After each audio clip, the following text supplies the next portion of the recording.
Welcome to the podcast. We talk about all the things that are hidden in the shadows. This is Isaac, and on this bonus episode, I am joined by famed urban explorer, keeper of the second. What's going on, dude? What up? Not much, man. Just ready for an adventure, man. All right. That's pretty much how I can say it. Now we first met through the round table we did a year or so ago. I think so, yeah. It was last October. As we were talking, Mm-hmm. or was it after we were talking? I can't remember. I pulled something from your area, your screen when we were like in the middle of the round table. Mm-hmm. Yeah. Yeah. It was, I guess it was after the meeting. You and your, after the meeting and stuff, it was just you and your buddy. Y'all were talking, you were like, do you see this?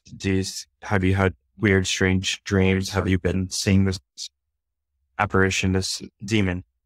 And I'm like, yeah. And that's where I think y'all pulled it out at that Right. time. Yeah, Mike, he drew up the picture of the demon that he was seeing that was attached to you. Mm-hmm. Yeah. Most definitely. Did that experience go like, what the hell? when we were doing that? Yeah. I was like, y'all seeing this? Okay. This is pretty cool. Let's see where this goes. Yeah. It was just another day for us. No big deal. No big deal. Just another day for y'all. And I'm like, me just being, as an urban explorer, not worrying, really putting my getting wet. Yeah. Getting my feet into the paranormal. I was just like, all right, cool. Let's see where this goes. And I guess since then it's just opportunities have opened up for me, and I'm just cool. Let's go. Let's run with it. Now, I've interviewed other urban explorers before, but Mm-hmm. one question I asked is how did you get into urban exploring specifically? Through urban exploring, I would probably say was Millie. I've been doing this for 16 years now. And Millie was one of the people who brought me into the whole urban exploring. I was going through something at that time, and she was like, let's get your mind off of things. Let's go and explore. So I linked up with her and her crew, and ever since then, it's just been, the whole seeing the world, seeing the state, seeing everything that I wanted to and more. And what about urban exploring that really I guess thrives you? Like when you go to a building and stuff like that and you see it. I would probably say the history, man. The history would probably be the best bet. I have old from an asylum. As urban explorers, we leave our footsteps behind just to tell the history of each place. But there's some urban explorers taking things like knickknacks in here, and from an asylum, I have old documentation stating, what the doctor did to the patient, how it went, and like so on and so forth, going into detail of it. I have x-rays. I have old records. I have my storage unit. If you see it, it's filled with everything that you can think of from all these places. So potentially a lot of haunted objects. Potentially, man. Potentially. Yeah. That's why I always warn people when they go investigating wise, when they go places, never really take anything. Because you don't know if that object you're taking has something attached to it emotionally, or it's like a spirit's like that's like that spirit's mirror or object or comb or brush or something that they like, oh, that's a cool little souvenir. Like, or no, it was like, oh crap, this belonged to this person. That's why they're haunting my place now. Mm-hmm. Yeah. No, I definitely get that. I took something that I shouldn't have taken from this one place in Kansas. It's called the Demon Theater. I took this old record, this old film, and I I had it for a year and I had to take it. I had to send it back to my buddy. Like, hey, this is what's going on. This is the problem. Here you go. Take it back. Yeah, which is interesting about urban exploring is it's funny is that urban exploring is like paranormal investigating without looking for spirits. And it's the idea that yeah, kind of like an urban explorer is just people going into a location that a paranormal investigator to go into, but paranormal investigator goes in looking for spirits with doing a little minor urban exploring to get around things, especially abandoned places. But urban explorer is a simple Oh, thing. yeah. You go in and explore the location and find anything history has, and when It, stuff like that. it definitely is. It's one of those spots, as an urban explorer, you're in it for the run. You're in it for the next shot, the next shots to show people in the world. You know, this is a community that, I've put my blood and sweat into, you know, and it's like getting known around the world, doing what I love. I'm at that point of almost just putting up the bag and maybe and something new as like, into the more of the paranormal. I've had my somewhat, some experiences in the paranormal doing exploring and stuff, going into these abandoned places and stuff. But at that time, I was just more the fact of like, I'm here to do my work. I'm here to do my job. And now it's just like, let me put myself into the paranormal and see where it goes. Now, in your urban exploring, if you've done, Mhm. what has been like the most terrifying moment that's not been associated with paranormal? The state troopers. Oh crap! Because I mean, we are, as urban explorers, we are trespassing these locations. So it's just recently up in April, I was going up in Massachusetts. It's one of the federal state prisons there that's completely abandoned. And my buddy and I and our good friend, she was with us. So it's the three of us. And we're like, all right, cool. We're about to wrap it up. His wife calls us, which is our scout. She's watching the place and she's like, hey, the state troopers are here. And we're like, "Fuck." So we're watching through the windows from like the first floor all the way up, watching what they're doing. We were in there for about 3.5, 4 hours waiting for them to leave. And they took their dogs around the whole place, let them play around up in the front. And we're just sitting there watching. We're like, can't do really anything about it. We have to wait it out. All the times like squatting there, like having to pee or someone having nervous farts or something. Yeah, it was. We actually think they saw the girl that was with us. We actually think that they saw us, hence why they waited a little longer, seeing if we were going to walk out. At least you get out of there without an arrest record. Yeah. I've had my fair share with the cops. I've ran into them. Thank God, by the grace of God. These cops were pretty cool. These guys were pretty chill. They're like, just don't do this again. Just gave us a warning and stuff. Now, in your time of urban exploring certain places, did you experience anything paranormal?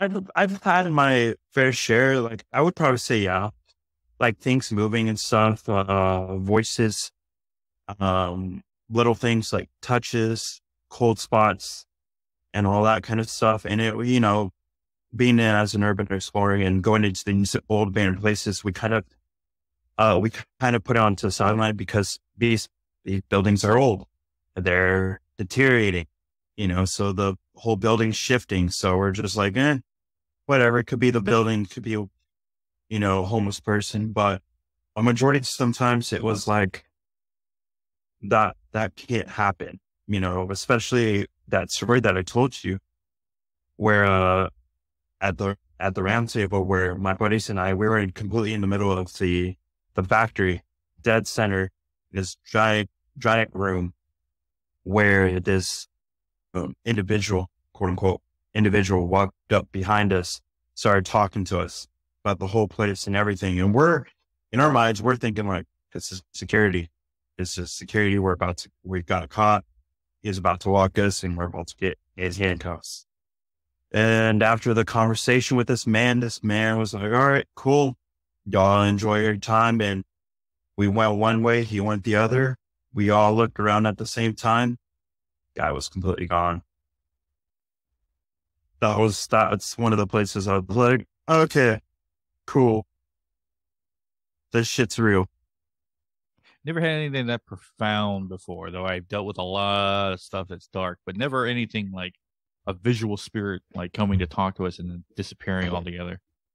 Yeah, that's the only time out of the whole like paranormal era. That was the only one I could say that actually truly stood out to me. Now, do you use any specific equipment when you go in urban exploring wise? And just my camera. That's it. Just my camera, taking shots, taking photos and stuff, and that's everything. So you what, free climb a lot of places, or you don't attempt to climb somewhere that you think you wouldn't be able to get up safely? I risk it for the biscuit. I risk it. I hate heights, but in reality, I'm like, what shot? I'm going to do it. I'm going to put my whole lot to it and, get the shot that I want. I've gone through floors. I've gone through floors plenty of times. Oh, it gone through floors like you fell through? Yeah, like fell through completely. uh, Is the wood just rotted, or you didn't? You think it would look solid, and you stepped on any? Yeah, pretty much, pretty much. Yeah, this is why I don't urban explore. Because if I fall through something, I'm probably going to go through every single floor to hit the bottom.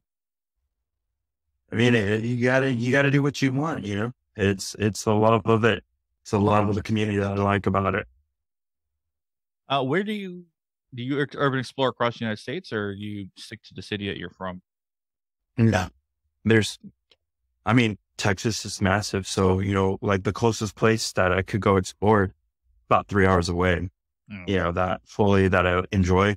I mean, I've been across the states. I've been up north. I've been all the way through, drove from here to Georgia plenty of times, seen along the way, plantation homes, schools, houses, factories, asylums.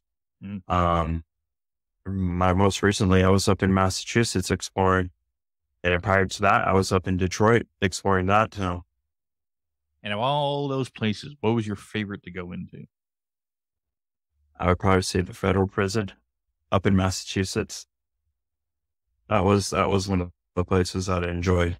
It kind of just completely like everything was still there. And you can actually see how they work the prison. Did you find anything out of the ordinary? At the prison? Yeah. No, not really. I mean, it was just more of this whole building was pretty much just a giant rectangle. If you've seen my shots from that place, all the beds are on diad. So it's like pretty much I would say it's like basic training for the military, all for the Marines. It's all in one.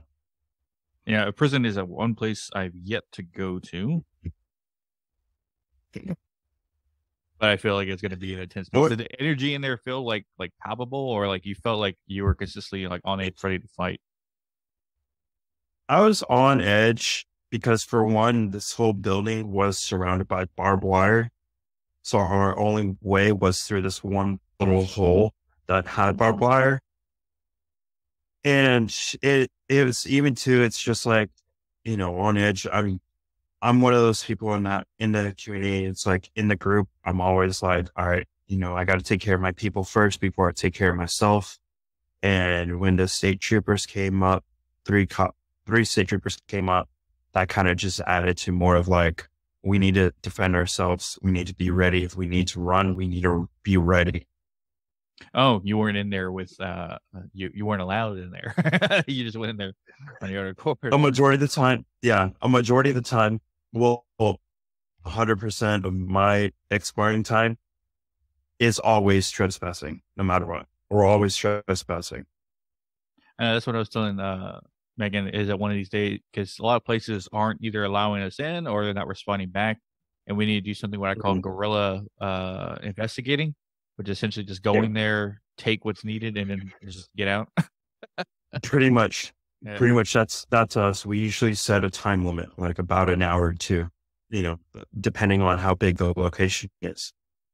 What's the longest, place you were allowed to, or did I say allowed to, but at least you had the most free time to go into? It was, I would probably say this was up in Dallas. It was one of those places. It was an abandoned asylum. We legit spent about 8, 9 hours there exploring. It was massive. It was there. We explored the whole building there. And then we had the nursing home that was right next to it. It was completely abandoned too, with its own village behind it. So we were all right, cool. We're going to spend majority of the time here at the asylum, and then we'll walk over and explore the nursing home in the village. That was fun. Yeah.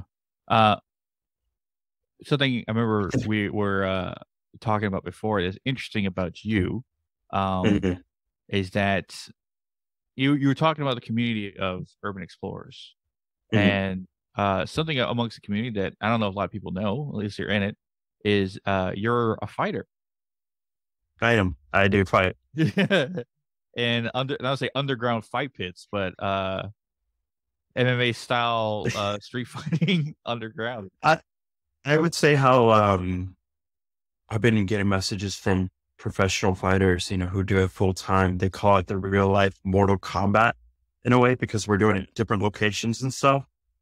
And I would probably say, yeah, it is a fight club kind of deal. A majority of the community is more than welcome to, be in it and stuff like that.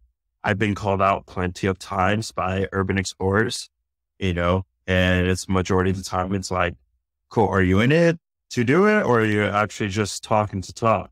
Because I mean, when it comes to real life, the last opponent, Jim Jam Kamblam, he actually took 4 months of his time he doesn't know boxing. The only thing he knew was jujitsu. So he took 4 months to learn the whole art of boxing, like day by day. And, give him the credit out. He lasted 3 rounds.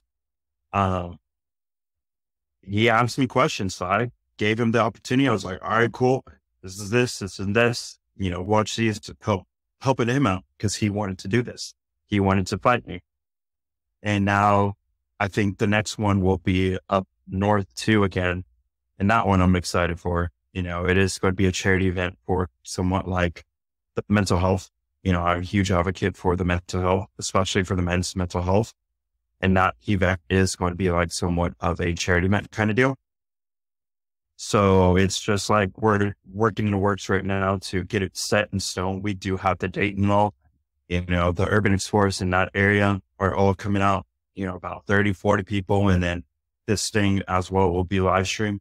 And as well, there will be donations towards one of the organizations who do help out with these people with mental health and stuff.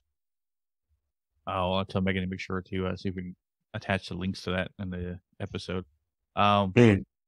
Now, are there in my head, I imagine like, Right. rap knuckles and you guys like in a kind of a fighting circle and stuff like that. Is there rules or is like it just you guys just So so we follow the boxing rules and regulations. I go through that the day before with everybody, including the audience, the people who are going to be the rest, the people who are going to be on the sidelines helping out fighters and stuff.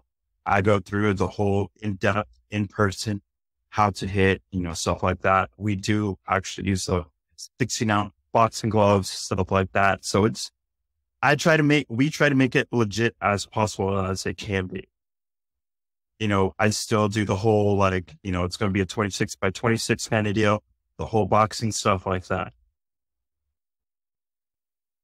Yeah, I remember I joked one time, like, wouldn't it be funny if, like, they started, like, using famous paranormal investigators and famous, like, perfect explorers, like, "1-on-1 tonight, catch, so and so fighting so and so," like, putting, like, big names against other people. I mean, actually, it's actually going to, we're in the works for that one. Uh, We're in the works. We're in the works for that one, man. Main event, Zach Bagans versus somebody. Yeah. You have a long list of people ready to go. Well, I mean, a long list in the community, and then as to people on my list that I want to call out for sure. You know, Is there, oh, yeah, yeah. Um, and how, I guess how tight is the urban exploring? Like, when you go to a new city and stuff like that, you, like, reach out to a team that's there and, like, "Oh, yeah, come over to this place, check out that place." uh, you have to work for it.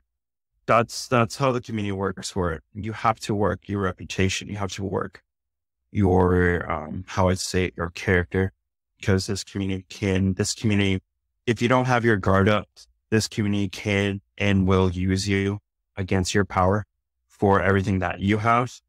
You know, I've been used plenty of times for my locations. I've been used plenty of times to, talking good, talking all like, yeah, this guy's good. This guy's like awesome. Explore with him, stuff like that. And that's what I've learned over the years, especially doing this for, plenty of years and being known in the States for sure. For me personally, yeah, I can just hit up somebody and be like, hey, I'm coming, who I'm close with. I can be like, yeah, I'm coming to these dates. Are you free? He's like, yeah, come on, come spend the night, just sleep on the couch, whatever. And we'll go explore the weekend. You know, you have to build up your name. You have to build up your character in the community. That's good. At least it sounds more, I say organized, but more accepting and more, of a community than the paranormal investigation. It seems It paranormal was, investigation community seems very territorial with their stuff, but, it seems like I would say the urban exploring is more territorial. never mind. I was trying to give a couple. I would say it's more of a territorial. Like, I've done my research about individuals. We all do our research about individuals. We'll find the facts about the individuals. As for myself, I have called out people that I found the facts about them. It's stuff like that in a way. So it's like, come be truthful about yourself. So more politics in this world than you think. Pretty much.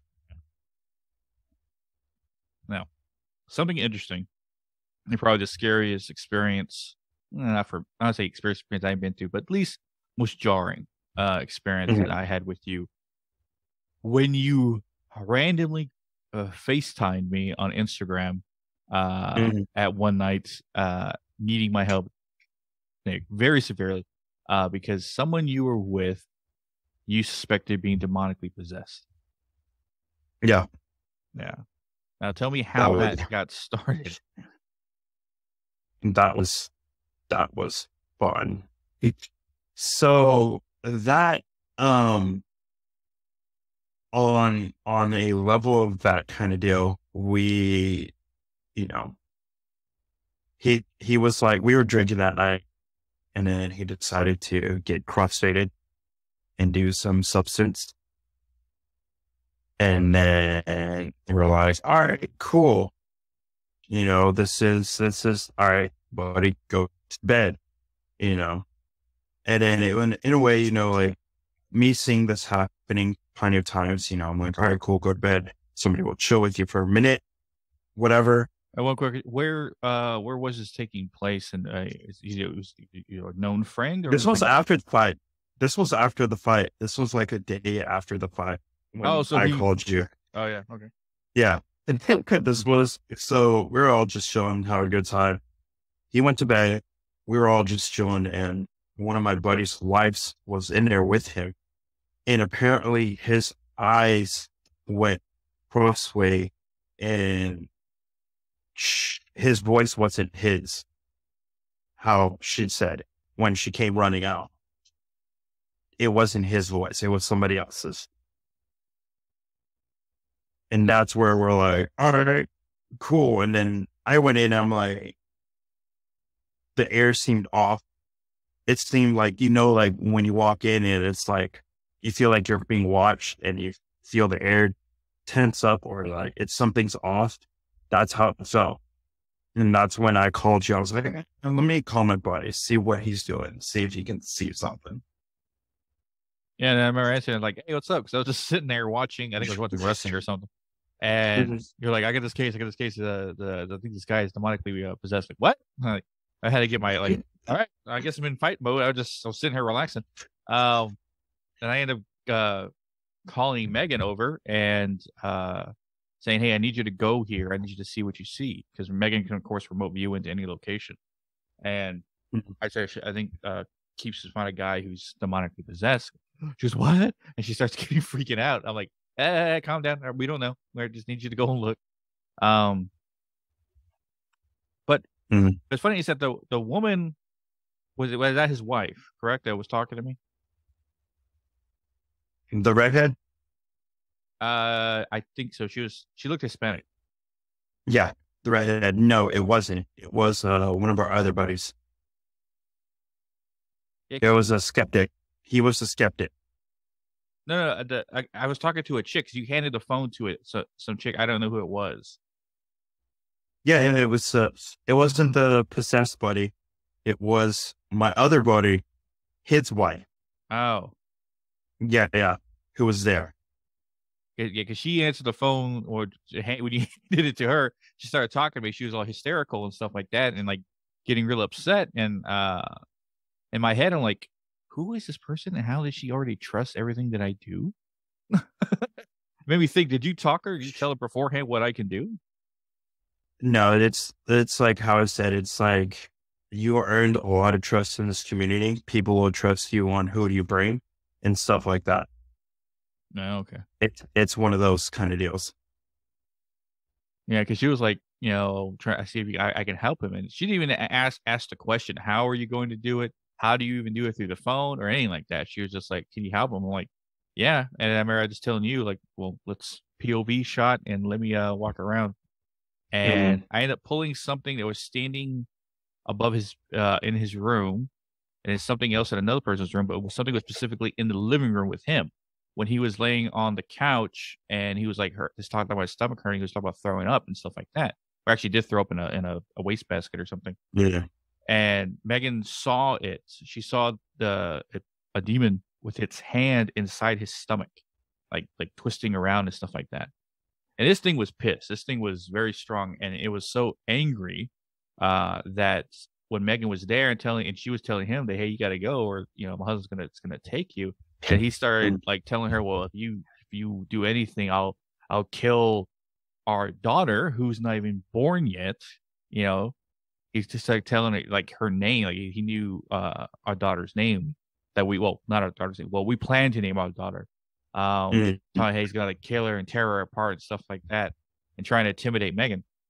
And then Megan wasn't having any of it. And then I ended up taking the main demon, and he had three minions, which is something rare I've rarely ever seen before. Uh, but after I took them all, everything seemed to calm down. He seemed to be able to go back to sleep fine and all that stuff like Yeah, that. it passed and took out. Yeah. How was the atmosphere the next day? It was relaxing, peaceful. Like we actually opened up the back door where the Airbnb was and opened up some windows, and it just felt peaceful. And the guy, did he have any prior knowledge to the experience, or he just thought it as a bad trip? He doesn't even remember. Oh. He feels like it was a bad trip. And it's strange is that story is essentially a mystery. I didn't Yeah. get the I was so angry that this demon threatened me and my family that I broke all its so it's something that I think I talked about in Shadow Walker Part 5. If someone listening to this has listened to the rest of my ability stories, but with my tendrils that I can grab entities through things, I'm also able to in the ring that I imprison these things in. I'm able to break their bones. And I usually do this to get information out of it. And with that entity, I think I broke all his legs and his arms and stuff like that because I was so extremely mad. If there was anything I was willing to kill, it was probably that. But I just kind of left him in there as a torso, essentially. Damn. And the rest of his minions that were with him kind of just ran off within the ring. They were terrified of what I just did to their master and stuff like that. But I didn't even ask you why he was there or why he was attacking that guy or anything like that. I didn't care at the moment in time. But it was interesting that what did you even get a story from the guy? Like what he just that was that moment. It passed. Never talk about it ever again. Yeah, pretty much kind of deal. Right. We asked him the next day and we're like, do you remember anything about last night? He's like, all I remember was having a broski, taking a hit. And that was it. I wonder where he went. What did he do to get something so strong attached to him in the first place? Because it wasn't possession. It was oppression on borderline possession. Like he was maybe a few weeks becoming fully possessed. This thing was already using his voice and going through him and talking like that. So it was pretty closest of anything I've ever encountered before. But that's one question I always have in my head is like, what did he go somewhere? Did he urban explore someplace? Did he talk to somebody or did he take an object? I don't know. I was always curious about what happened that got him in that situation in the first place. I still ask that too. I'm curious on what happens. Yeah. Like, I mean, shoot, if you probably took a handful of urban explorers, you probably could be like, this guy has something, this guy has something, these people over here have something, so much with that guy. It's like, it's one of those things, like we all carry something.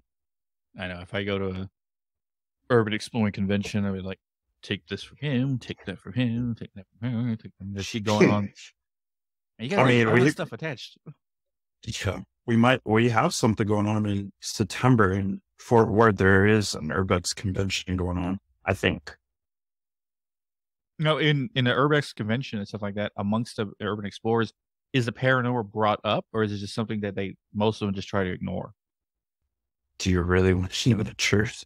Well, I'm assuming as much as like, it's not real, right? We don't really deal with it much. Ghosts don't exist and stuff like that.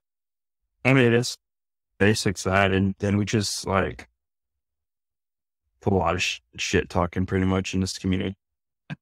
We're into a lot of shit talking about these people, including the paranormal stuff. So it's just, I don't know. This convention is something new in the community because we usually don't have conventions. So somebody newer to this community is doing this under their thing. And we're all like, we're usually just talking through Instagram, like, hey, let's link up. Hey, come in here. Hey, so on and so forth, you know? It would just, now that I think about a perfect investigation team would probably need an urban explorer or someone who is used to doing a lot, just so they can get to places that seem harder. Like they can plan out, okay, we need to go here, here, and here in order to get this spot there. And be careful of this. Like someone who can like pre-scout a location because they have that urban exploring experience. I think a perfect paranormal team. Because when you think about building the perfect paranormal team, everyone thinks you got to have a psychic, you got to have an investigator type of mindset person, you got to have a tech person, and they kind of just stop there. Like, well, thinking about places I've gone to, because I've investigated more places that I'm not necessarily allowed to go, but aren't like inside a building that's still well kept up. Like I'm always going in the woods, or I'm going to abandoned places and stuff like that. I'm never going to an actual building. And a thought came to mind is that when we're walking through these places, stuff like that, and having to walk across things that are kind of sketchy, I'm thinking to myself, urban explorers would be perfect for doing this, because to be a good investigator, to go places that aren't so investigated heavily, like that aren't oversaturated investigations, you have to go places that take a little bit of skill to get there. Most definitely. Yeah. And I feel like us, an urban explorer, you know, we really don't hang with the paranormal teams because we like to preserve the location. We don't like to give the name or anything out, but I mean, some places that are known, we do. So in reality, it's like, it's one of those like 50-50 shots kind of deal. Well, in that such case, you think I'd be the best friends of most urban explorers who want to keep preserved places because I can take everything out, have my wife cross everybody over, so the place is not even that haunted anymore. Yeah, I hear you. Yeah. I hear you. Well, the investigating teams things. Future plans that we were discussing before we started recording. You are actually joining a paranormal team. Yeah, I'm in the works of it right now. It's more of like, in my aspect, I'm still like, I would say I'm still new to the whole paranormal. I'm still dipping my feet into it.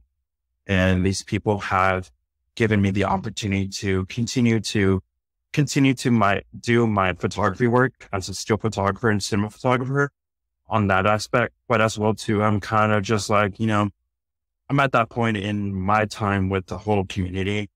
I've done my 16 years. I've done it all. I've seen it all. I'm at that point in life. Let me do something different, and these people hit me up and I immediately said, yes, let's do it. Starting to do short films, stuff like that. And we're actually getting ready to leave in the next couple weeks or so, or even sooner. It's one of those things like, hey, on the roll, let's get this thing going. That's awesome. Yeah. And as a member of the team, are you like their tech guy, or like you're handling the cameras and stuff like that? So it's the lead investigator. It's one of the other guys who is the lead B-roll cinematographer, and then me as the lead photographer. So it's like I'm in that aspect of, okay, cool. I'm a paranormal investigator as well, but as well too, I am a still photographer, the lead photographer for this team. That's cool. You gotta able to learn to shoot it in night vision. Yeah, that's one aspect. I'm like, all right, cool. I do most of my stuff in the day, but hey, let's give it a shot. Yeah, I don't know if they ever told you. And I know a question is always asked, why do you investigate at night? Well, essentially so you don't get caught some places. But my theory is that is the ether, the other side where spirits are is dark. And when nighttime approaches and there's no more sun, it becomes they become more comfortable of going across the veil and being in our world as that, because then they feel like it's the same place. Mm-hmm. Yeah. Agree. Well, who knows? Yeah. We'll see on this adventure. Definitely try to keep me posted with that stuff, because if you guys run anything hairy, you can at least you have a backup plan just in case things get out of whack, and give me a call. And I think, can you deal with this? We'll see. We'll see. I mean, we were talking the other day and seeing how everything's going to work. It's going to be a fun time, fun experience. So I'll be needing you after the whole season. Be like, hey, I got a truckload for you. Take everything out of me. Oh yeah, speaking of, I remember the other day we were talking. I cleared out your mind force for you, which wasn't that essentially that heavy, but you should be well protected now from any future transgressors. Well, my friend, I appreciate you coming on. I appreciate it, man. It's always an enjoyable time to talk to you. Yeah. Where can everybody find you? We're gonna let everybody find like your socials. It's Instagram for sure. That's where I'm 100%. So it would be Keeper the Second. That's where I'll be a majority of the time. You don't got a TikTok? Of all people, I think you should have a TikTok. I do, but I'm not one of those people. I'm not one of those people. I'm more of like, hey, let me do my photography work. As always, people can catch our socials at Hidden in the Shadows Podcast on Instagram, Hidden in the Shot 6 on Twitter, Hidden in the Podcast, Hidden in the Shadows Pod 2 on TikTok, or links to all social media ways you listen to us at hiddenshadowspodcast.com. Once again, Keeps, I appreciate you coming on, man. Hey, appreciate it, man. Yeah. As always, we'll catch your widows at the next one.